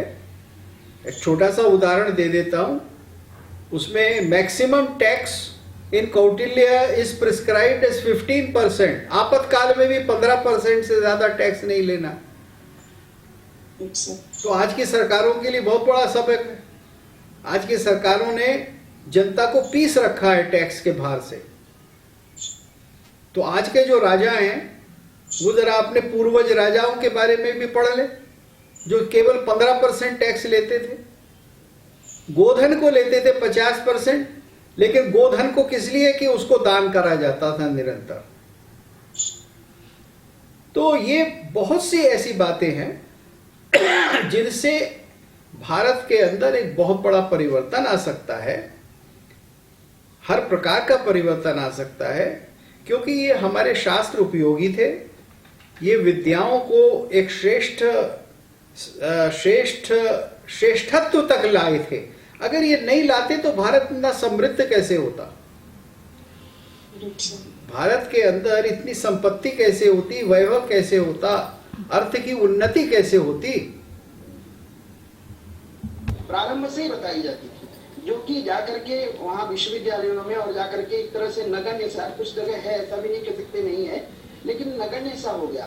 तो उसको पुनर्जागृत मैं समझता हूँ कि करना चाहिए, और उसको आपने बहुत अच्छे ढंग से जब आपने किया, तो उसके लिए तो जो लोग जिनके ऊपर हमारे प्रशासक हैं, जिनके ऊपर दायित्व है, वो हम लोगों को तो करना ही है, लेकिन सबसे बड़ा दायित्व उनको है। और जो हमारी नई शिक्षा नीति आई है, मैं समझता हूँ कि इस विधा को, जो हमारी भारतीय विधा रही है, कि हर चीज को हम लोग प्रायोगिक दृष्टि से दे। अस्तु क्रियावान पुरुषः विद्वान जो कहा गया, वो क्रियापरक होना चाहिए।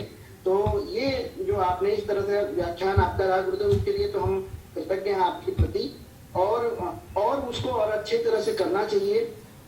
मैं समझता हूँ कि HRDC ने भी इसको करके और कर ही रहे हैं, JNU तो काफी काम कर रहे हैं। जी हाँ, देखिए ये शिक्षा विभाग इत्यादि सरकार का काम तो जो है वो जैसा है वो चलता रहेगा, उससे ज़्यादा उम्मीद मत करिए, चाहे कोई भी सरकार हो।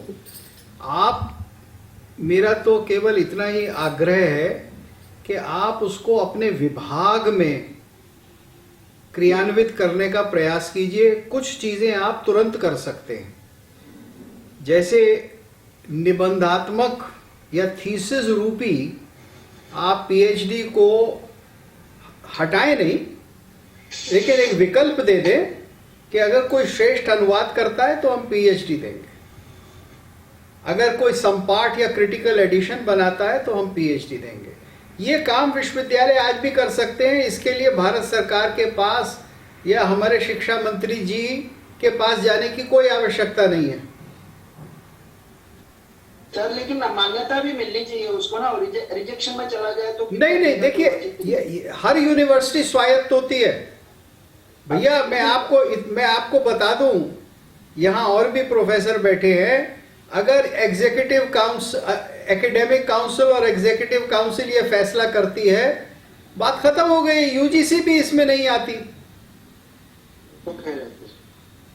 और आपका डिपार्टमेंट अगर करता है और करने लगता है इसको, तो बाकी डिपार्टमेंट्स जो हैं वो आपको पुरोधा मान लेंगे।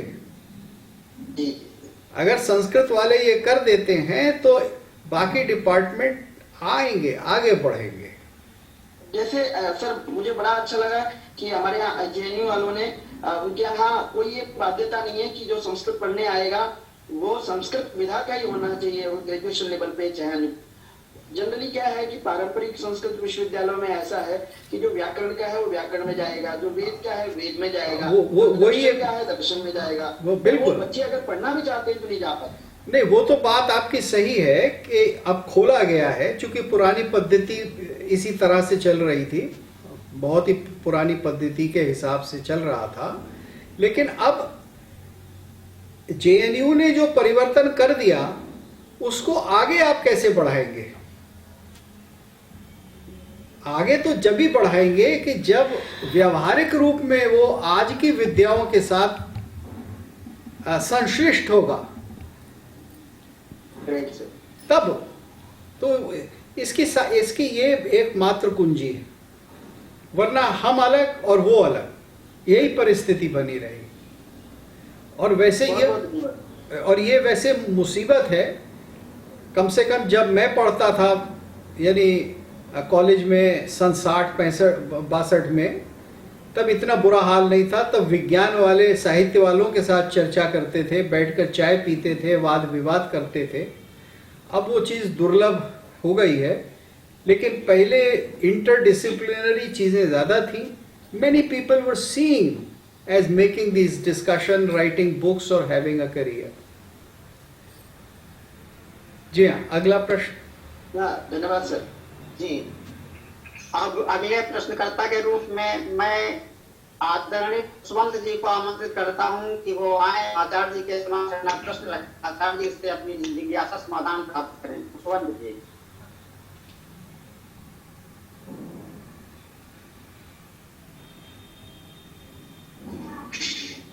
खुशवंत जी, मेरी आवाज आपको पहुंच रही है? हाँ, जरा हाथ उठा दीजिए तो मैं आपको मैं चिन्हित कर पाऊंगा। अपना हाथ। नमस्कार। हाँ, नमस्कार सर। नमस्कार सर, मैं खुशवंत सिंह राजकीय संस्कृत महाविद्यालय सुंदरनगर में सहायक आचार्य के पद के ऊपर कार्यरत हूँ जी। और बहुत ही प्रेरणादायक और ऊर्जस्वी आपका व्याख्यान जो संस्कृत के क्षेत्र में वर्तमान काल में जो स्थिति है उसके ऊपर रहा, किस प्रकार से हमने इस संस्कृत को आगे ले जाना है। तो मेरा तो आपसे कोई विशेष प्रश्न नहीं है, बस मेरा तो आपसे एक बड़ा सा आपके संज्ञान में लाने की बात यह है कि हिमाचल प्रदेश में जो हमारा संस्कृत महाविद्यालय है वो अन्य संस्कृत महाविद्यालयों में यहाँ पर जो छात्र छात्राओं की संख्या है वो 500 से ऊपर है। अच्छा जी, तो ये एक बड़े ही गौरव का विषय है हमारे महाविद्यालय के लिए। और बाकी जो संस्कृत के में महाविद्यालय हैं, हाँ, पूरे हिमाचल वो 7 हैं। बहुत खूब। तो हाँ जी, जो सरकारी क्षेत्र में है और जो प्राइवेट है, प्राइवेट कोई 20 के लगभग हैं। बहुत अच्छा जी, अति उत्तम। नहीं तो आपके पास तो देखिए, आपके पास तो फिर एक पूरी वाहिनी है। जी जी जी। आपके पास तो इतने संसाधन हैं, इतने छात्र हैं कि मतलब शैक्षणिक संस्थाएं, आपकी संस्थाएं और हिमाचल की सरकार इसमें परिवर्तन लाए तो आप देश के अग्रणी हो जाएंगे इस क्षेत्र में, इस परिवर्तन को लाने में। और वर्तमान काल में हिमाचल सरकार भी संस्कृत के लिए एक अलग विश्वविद्यालय बनाने के लिए प्रयासरत है। ना, ऐसा ना करें। देखिए, ये जो बीमारी है ना कि वो एक उर्दू विश्वविद्यालय मुसलमानों के लिए खोल दिया, एक संस्कृत विद्यालय जो है वो कुछ अधिकांश ब्राह्मणों के लिए खोल दिया, फिर आपने लोअर कास्ट के लिए अंबेडकर विश्वविद्यालय खोल दिया। तो भैया, अब मैं समझता हूं कि समय आ गया है कि इस मॉडल का त्याग कर देना चाहिए। विश्वविद्यालय हर प्रकार के ज्ञान के लिए होता है। जी जी। हमने तो ऐसा कर दिया कि वो AICCT अलग थी, मेडिकल काउंसिल अलग थी। तो विश्वविद्यालय में तो विज्ञान भी पढ़ेंगे, आप आयुर्वेद भी पढ़ेंगे, साहित्य संगीत ये भी पढ़ेंगे। तो संस्कृत विश्वविद्यालय का क्या मतलब है? या उर्दू विश्वविद्यालय का क्या मतलब है? देखिए, ये राजनीतिक विश्वविद्यालय हैं। ये कुछ लोगों को नौकरियां देने के लिए हैं। या हिंदी विश्वविद्यालय आपने बना दिया, जी फिर बाद में आप हिंदी विश्वविद्यालय में अलग अलग विभाग भी खोल देते हैं। जैसे वो वर्धा का हिंदी विश्वविद्यालय है, उसमें संगीत भी है, उसमें दर्शन भी है, उसमें तो भैया हिंदी, इसमें फिर क्या हिंदी हुई? विश्वविद्यालय तो विद्याओं से बनता है ना, भाषाओं से तो नहीं बनता। जी और विद्या जो है वो तो, भारतवर्ष में विद्या जो है वो तो वाक है ना, जी वो ना संस्कृत है ना प्राकृत है, वो तो वाक है, उसमें तो सब कुछ आ गया। तो आपके यहाँ जब अगर इतने छात्र हैं संस्कृत पढ़ने वाले, तो उनको उपयोगी बना दीजिए। जी जो जिसको संस्कृत पढ़ाते हैं उसमें से कुछ विद्यालयों के अंदर आप अर्थशास्त्र पढ़ाइए, कुछ विद्यालयों में आप नाट्यशास्त्र पढ़ाइए, कुछ में विज्ञान के शास्त्र पढ़ाइए, कुछ में आयुर्वेद पढ़ाइए, उसी जगह में। जी तो आपके लोग इस तरह से तैयार हो जाएंगे। जी सर। ये जी, और सर ये जो महाविद्यालय है ये 1923 से चल रहा है यहाँ पर। जी, बहुत ही पुराना विद्यालय है, महाविद्यालय है, सॉरी। हाँ। तो इसका बड़ा ही गौरवपूर्ण इतिहास रहा है संस्कृत शिक्षा के क्षेत्र में। तो बस अब हमारे लिए वर्तमान काल में हमारे लिए बस एक यही जो चुनौती है कि आगे आने वाले समय में भी छात्रों की जो रुचि है वो इस संस्कृत क्षेत्र में बनी रहे। देखिए, वो जब बनी रहेगी, देखिए बड़ी सीधी सी बात है, वो जब बनी रहेगी कि जब आप उनको आजीविका दे पाएंगे। जी, आज संस्कृत में आप आजीविका नहीं दे सकते। तो अगर आप पांडुलिपियों के ऊपर 1000, 10,000 करोड़ रुपया खर्च कर दें, अरे भाई अब सरकार करती है ना, सेंट्रल विस्टा पे 2000 करोड़ रुपया खर्च कर रही है बनाने पर। तो अगर आप इसके साथ साथ ये करते हुए अगर आप संस्कृत पे 5000 करोड़ खर्च करें, उसमें से 1000 करोड़ पांडुलिपियों के लिए जाए, तो उन पांडुलिपियों को पढ़ना, उनका अध्ययन करना, उनका प्रकाशन करना, उनका डिजिटाइजेशन करना, उसके लिए संस्कृत और प्राकृत के विद्वान चाहिए। तो आप अपने छात्रों को दे देंगे ना आजीविका। जी। इसी तरह से अनुवाद के लिए आप दे देंगे। इसी तरह से आज आप कहते हैं कि इसी विश्वविद्यालय में 5 स्थान और दे दीजिए। Please bring 5 new positions in Sanskrit department. So UGC says no. But when you can produce scholars who know 25 other subjects and who can go and seek a position in School of Architecture, in School of Medicine, in School of Navy, in Army, then UGC will say fine. UGC can't say that a person with knowledge of Sanskrit will not go and teach in Khadagwasla. तो जो हमारा धनुर्वेद है और जो धनुर्वेद से संबंधित शास्त्र है, अगर आप उसको पढ़ते हैं, अच्छी तरह से जानते हैं, और आप आधुनिक वॉरफेयर को या युद्ध नीति, युद्ध कौशल को भी जानते हैं, तो आप खड़गवासला में पढ़ा सकते हैं ना जी। तो आपकी वहां जरूरत होगी, संस्कृत की वहां जरूरत होगी, आपकी प्रतिष्ठा बनेगी, संस्कृत की प्रतिष्ठा बनेगी। जी सर। ये मेरा कहना है। जी सर, धन्यवाद सर, धन्यवाद सर। हमारी अगली प्रश्नकर्त्री हैं आदरणीय डॉक्टर ममता त्रिपाठी जी। ममता त्रिपाठी जी से मैंने भी हैंड रेज किया हुआ था। जी डॉक्टर प्रवेश व्यास जी, डॉक्टर प्रवेश व्यास जी, आप अपना प्रश्न आचार्य के समझ सकते हैं। बहुत जी सर, आपके व्याख्यान से हम बहुत अधिक प्रेरित हुए हैं और बहुत कुछ करने की इच्छा जागृत हुई। तो हम जो हमारे विभाग में जो प्रयोग चल रहा है उसके संदर्भ में हाँ बोलिए बोलिए। जी खुशवंत जी, अपना माइक बंद करेंगे तो आवाज आएगी। नहीं, आपकी आवाज आ रही है मुझे, बोलिए। तो सर, मैं लाल बहादुर शास्त्री संस्कृत विश्वविद्यालय नई दिल्ली में वास्तुशास्त्र विभाग में सहायकाचार्य हूँ। बहुत अच्छा। तो पिछले 2 वर्षों से हम जो प्रयोग कर रहे हैं मैं वो बताना चाहता हूँ और आपसे कुछ सजेशन चाहता हूँ। जी जी। हमने पिछले 2 वर्ष में अपने पाठ्यक्रम को परिवर्तित किया और बहुत अच्छा। शास्त्री और आचार्य में एक पेपर हमने मॉडर्न आर्किटेक्चर रखा। बहुत अच्छा। आधुनिक वास्तुशास्त्री क्या अध्ययन करते हैं और उनको क्या आवश्यकता होती है, हाँ, उसमें वास्तु कहाँ काम आ सकता है, और हम उनको ऑटोकैड सॉफ्टवेयर की ट्रेनिंग देते हैं। जी हाँ। पहले हमने खुद सीखा वो ऑटोकैड सॉफ्टवेयर, फिर अब उनको सिखा रहे हैं।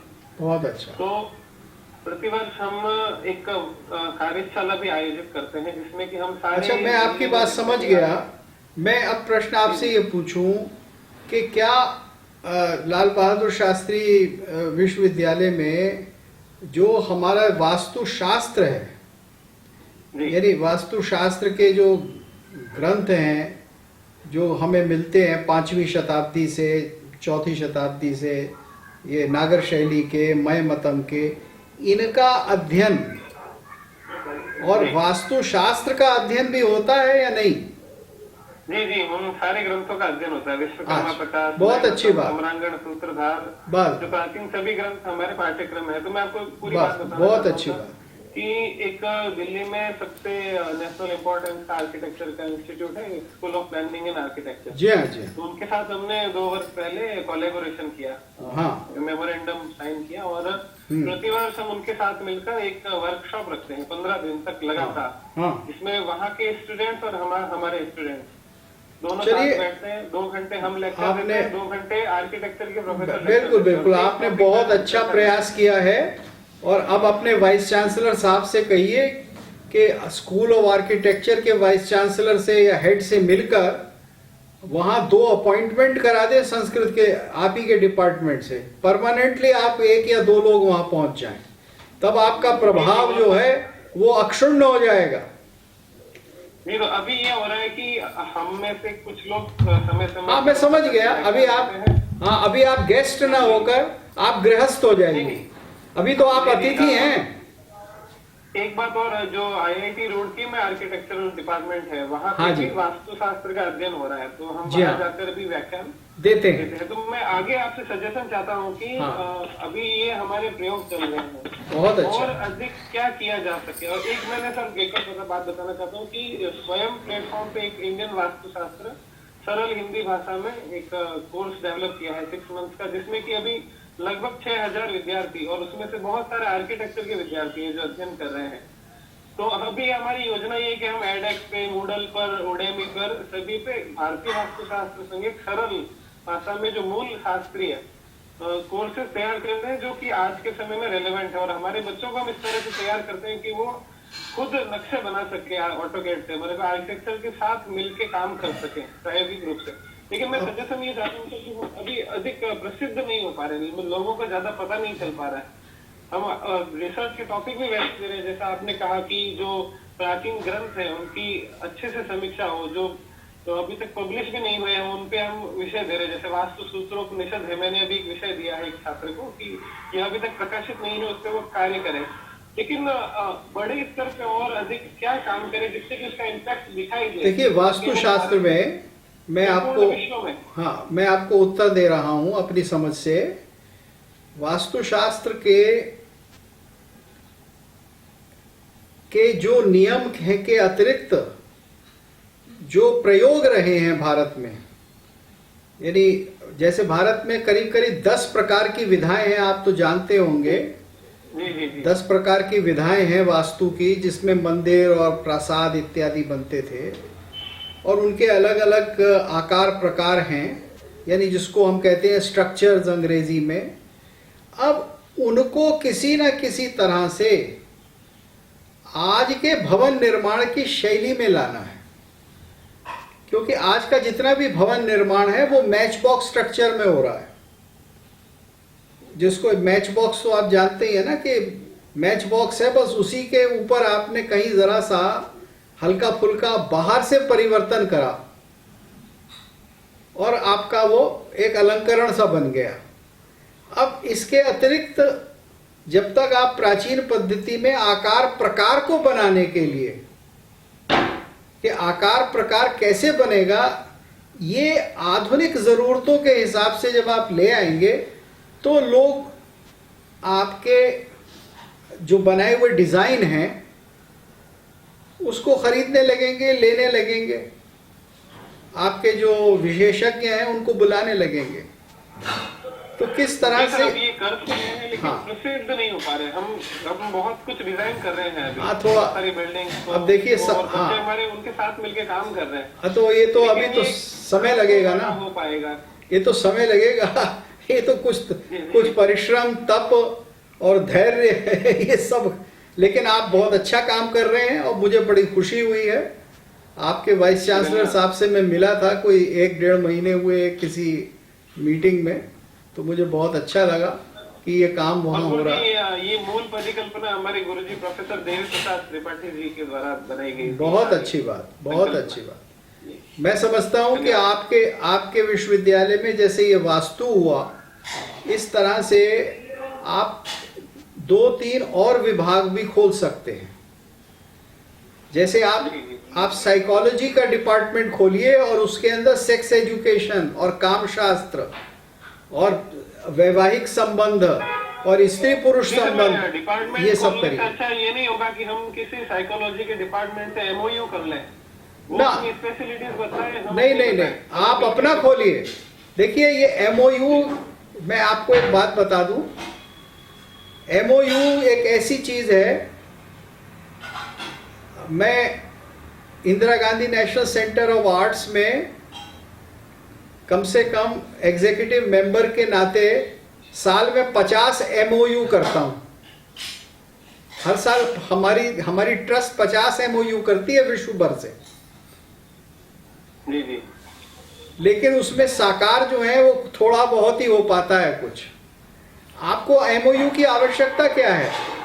आप साइकोलॉजी डिपार्टमेंट अपना क्यों नहीं खोल सकते?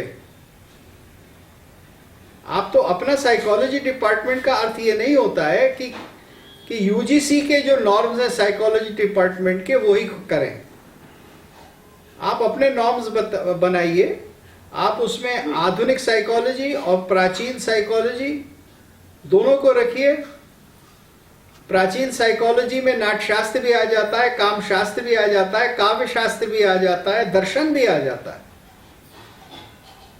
इस सबके संयोग से आप पाठ्यक्रम बनाइए, फिर दूसरे आपके साथ MOU करेंगे। बिल्कुल सही। फिर दूसरे आपके साथ MOU करेंगे। इस प्रश्नों की कड़ी में हम अगली प्रश्नकर्त्री के रूप में आदरणीय डॉक्टर ममता त्रिपाठी जी को आमंत्रित करते हैं कि वो आए और आचार्य जी से अपना प्रश्न, अपनी जिज्ञासा जी के समक्ष रखें और समाधान प्राप्त करें। हाँ जी ममता जी कहिए। सर प्रणाम। आपको सुनकर के सदैव उत्साहवर्धन होता है। आपने जिस पक्ष पर ध्यान आकर्षित किया वो बहुत ही महत्वपूर्ण है और वास्तव में हमें वैसा करना चाहिए। परंतु जब हम उसका व्यावहारिक पक्ष देखते हैं तो हम देखते हैं कि जहां संस्कृत को पूर्व में स्थान मिलता था, वर्तमान में वहां स्थान नहीं मिल रहा है। मैं एक उदाहरण दूंगी कि भारत में हर स्थान पर अनुवादक की आवश्यकता होती, हर विभाग में, चाहे वो बैंक हो, चाहे कोई प्रशासनिक विभाग हो, तो उसमें जो अर्हता होती थी उसमें होता था कि व्यक्ति ने स्नातक स्तर पर हिंदी अथवा संस्कृत अथवा अंग्रेजी पढ़ी हो, तो अथवा संस्कृत पढ़ा हो, ये जो होता था उसको हटा दिया गया है। मुझे लगता है लगभग 7-8 वर्ष हो गया ये जो अर्हता है हटा दी गई है। तो अब ऐसे स्थानों पर जहाँ पर संस्कृत पढ़े हुए विद्यार्थी जा सकते थे अनुवादक के रूप में और उन लोगों से अच्छा अनुवाद कर सकते थे जो लोग हिंदी से जाकर के ऐसा अनुवाद करते हैं, भारत सरकार के जो का अनुवाद जो प्रकाशित होता है कि हम मानते हैं कि उससे अच्छा हम अंग्रेजी ही पढ़ ले इस अनुवाद को पढ़ने से। तो वैसे अनुवादकों की अपेक्षा हमारे अच्छा देखिए मैं आपका प्रश्न समझ गया ममता जी, मैं समझ गया प्रश्न आपका। मैं उत्तर दूसरा एक विषय है कि जहाँ पर विद्यार्थियों की जो हम यदि IQ की भी बात करें तो एक अच्छे घरों के विद्यार्थी जाते हैं, वहां पर विकल्प संस्कृत का जो विषय के रूप में रहना चाहिए वो नहीं है। कितने दिनों से अनेक बार इस पर प्रश्न उठा कि ये जो केंद्रीय ये जो नवोदय विद्यालय है इसमें संस्कृत होनी चाहिए, वहां पर नहीं है। दूसरी बात ऐसे अनेक अवसर जैसे मैं आपका क्षमा करें, नहीं, क्षमा करें, 1 मिनट, मैं आपकी सारी बात समझ रहा हूँ। होने के लिए संस्कृत होना, अरे मैं समझ गया आपकी बारी बात। उन्होंने वो भी बता दिया है, तो बताइए अवसरों को इस तरह से यदि प्रशासनिक तरीके से कम किया जा रहा है, तो फिर जैसे हम तो पढ़ाएंगे, और अभी जो जी जेनरिक कलेक्टिव का जो एक कॉन्सेप्ट आया है दिल्ली विश्वविद्यालय में, आप तो परिचित ही होंगे, उसका उद्देश्य यही है कि अन्य विधाओं से हमारा संपर्क हो और संस्कृत में जो कुछ भी निहित है सभी जाने और उस पर शोध के प्रति अग्रसर हो सके। परंतु व्यावहारिक धरातल पर इसकी पूर्ति में अनेक बाधाएं हैं, जिसमें एक प्रशासनिक बाधा है, दूसरी इच्छा शक्ति की कमी तो बाधा ही है। तो आप इसको किस रूप में देखते हैं? हाँ, मैंने देखिए, आपने जो बात कही, मैं आपको बता दूं, ये आपके दिमाग में और सारे संस्कृत वाले लोगों के दिमाग में और हमारे शायद शिक्षा मंत्रियों के दिमाग में भी यही भ्रांति है। भ्रांति क्या है, अब इसको जरा सुन लीजिए और बुरा ना मानिए, क्योंकि मैं बड़ी दो टूक बात कह रहा हूं, और ये बात सिर्फ संस्कृत वालों पर लागू नहीं होती, ये बात हर भाषा वाले पे लागू होती है, चाहे वो उर्दू वाला हो, अंग्रेजी वाला हो। हमने क्या कर लिया है, हमने भाषा को एक इकाई मान लिया है कि भाई मैं तो हिंदी वाला हूं, मैं संस्कृत वाला हूं, मैं अंग्रेजी वाला हूं, और हम कहते हैं कि अब ये भाषा जो है, इसको गौरवान्वित करने के लिए इसमें क्लर्क से लेकर अफसर सब इसी में होंगे, अधिकांश पैसा इसी में मिलेगा, शीर्षस्थ लोग इसी की भाषा को पढ़कर जाएंगे, आईएएस बनेगा तो इसको पढ़ के। अब ये जो मुसीबत है ना, ये विद्या विनाशिनी है। तो आप जो कह रही हैं वो ये कह रही है पोजीशंस फॉर संस्कृत दे दो। इसी तरह से उर्दू वाला कहता है कि साहब आप उर्दू को पोजीशंस देंगे तभी इस्लाम का भला होगा, वरना इस्लाम खतरे में आ जाता है। देखिए, ये है सच बात। विद्या क्या है, जरूरत क्या है। आप कह रही हैं कि अनुवाद करना है हिंदी में, लेकिन संस्कृत मेरा ज्ञान है तो मैं हिंदी वाले से अच्छा कर सकती हूं। आपकी जरूरत अनुवाद के लिए नहीं है देवी जी, आपकी जरूरत तो जो बातें जहां अनुवाद मैंने बताया वहां करने की है। आप उसकी डिमांड करिए ना। आप कहिए कि मुझे मैन्युस्क्रिप्ट पढ़ने को दो, मुझे मैन्युस्क्रिप्ट का अनुवाद करने को दो। वो राष्ट्र के काम आएगा, देश के काम आएगा। बैंक में आप काम करेंगी अनुवादक के रूप में तो आप घुट घुट कर मर जाएंगी। Please try to understand, please try to understand. देखिए, we have to change the whole thinking. This thinking must change. Utility आपकी इस तरह से नहीं बनेगी कि आप संस्कृत के अनुवादक कहीं अपॉइंट हो जाए। जैसे लोगों ने कहा साहब संस्कृत न्यूज चला दो। अच्छा ठीक है, संस्कृत न्यूज चल गई तो उसमें 10 लोग ही तो लग गए ना, बहुत अच्छी बात है। संस्कृत न्यूज चल गई टेलीविजन पर और ऑल इंडिया रेडियो पर, लेकिन उसमें 10 लोगों को नौकरी मिली। मैं तो बात कर रहा हूं 10,000 लोगों को नौकरी देने की। अगर पांडुलिपियां पढ़ी जाएंगी तो 5 तो नहीं पढ़ी जाएंगी। तो आप जरा एक विशाल दृष्टि रखें और आप वो चीज मांगे जिसमें आप अकाट्य रूप से कह सकते हैं कि इसकी आवश्यकता है और ये अपरिहार्य है। आवश्यकता ही नहीं, अपरिहार्य है। ये बात है कि भारतीय ज्ञान, जो भारतीय ग्रंथ, भारतीय विद्या परंपरा जो रही है, जिसने देश को पाला पोसा है हजारों साल से, वो आज नहीं पढ़ाई जा रही है। अर्थशास्त्र, इकोनॉमिक्स डिपार्टमेंट में नहीं पढ़ाया जा रहा है। अब कौन कहेगा? कौन सी पार्टी कहेगी? सीताराम येचुरी कहेंगे या मुलायम सिंह कहेंगे कि नहीं इसकी आवश्यकता नहीं है, या असदुद्दीन ओवैसी कहेंगे? और अगर कहते रहेंगे तो उनको थोड़ी देर बाद कोई नहीं सुनेगा, क्योंकि आपका तर्क वो अत्यंत सक्षम है कि जितनी मेरी ज्ञान परंपरा है उसके आज के ज्ञान के अंदर आवश्यकता है, और इसलिए आप उसको लाइए। अभी जैसे इन्होंने उदाहरण दिया स्कूल ऑफ आर्किटेक्चर का, तो ये वास्तव में एक अच्छा कदम है और मुझे खुशी हुई कि ये उठाया गया है। लेकिन मैं तो उससे बहुत आगे की बात कर रहा हूं कि इन्हीं लोगों को फिर वहां जाकर परमानेंट पोजीशन दी जाए, और केवल आर्किटेक्चर में नहीं, इस तरह से all India institute of medical sciences में दी जाए।